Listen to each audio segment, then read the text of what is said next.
তোমরা কিন্তু এটা ঠিক করোনি। এই গভীর রাতে আপন আপন পতির কোল পরিত্যাগ করে যে তোমরা এসেছো এটা কিন্তু মোটেই ঠিক করোনি, এটা তোমাদের উচিত হয়নি গো। আর শোনো, কোন নারীর প্রতি যদি দুশ্শীলা দুশ্চরিত্র হয়, দুর্ভাগা হয়, দুর্ভাগ্যহীন হয় এবং ধনহীন হয়, যদি ব্যাধিগ্রস্ত হয়, তবুও নারীর ধর্ম হচ্ছে পতি সেবা করা। আর একটা কথা কি জানো তো, তোমরা নারী নও পুরুষ, তোমরা পুরুষ নও নারী, আবার দিবা নয় রাত্রি, গৃহ নয় বনানী। বলছে তোমরা যে এসেছো তোমরা পুরুষ নও, জাতিতে নারী জাতি, আবার দিনের বেলা নয় রাত্রি বেলা, এটা ঘর নয় বোন, তোমরা এসে ঠিক করো।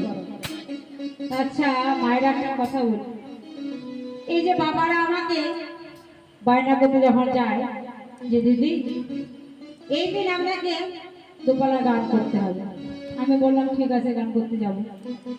আজকে যখন আমি সেখানে পৌঁছালাম, পৌঁছানোর পরে যদি ওই বাবা আমাকে বলে যে হ্যাঁ গো কি মনে করে আমাদের নাম এসেছে, আচ্ছা বলুন তো আমার আর কিছু বলার থাকবে?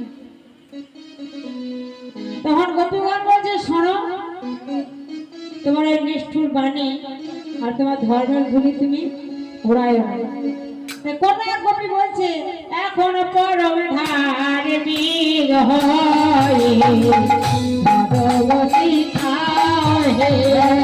এখন পরম ধার্মিক ভগবতী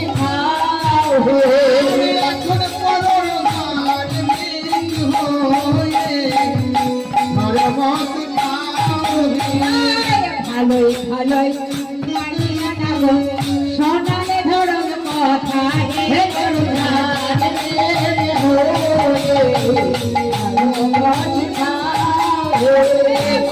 ভালোই ভালোই সোনালে ধরম কথা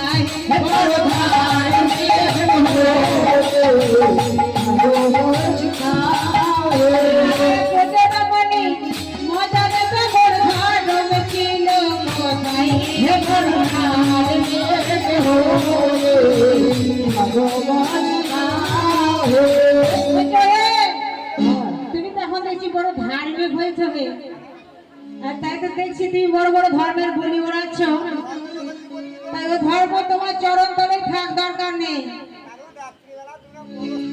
হ্যাঁ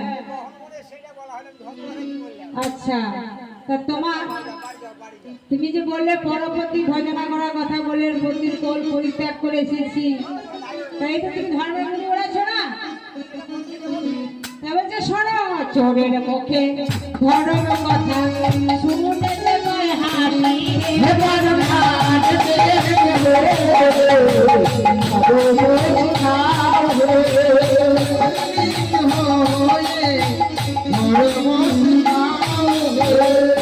বলছে তোমার মধ্যে চোরের মুখে ধর্ম কথা মানায় না।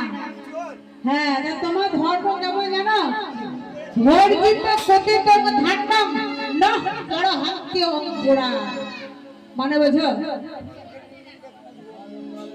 বলছে বর্জিত কথিত ধান্ডাম না বড় হাতে অঙ্কুরা। ও বাবারা, যে ধানকে সিদ্ধ করা হয়, ভাজা হয়, তাহলে কি সেই ধানের অঙ্কুর হবে গো? যদি ধানকে ভেজে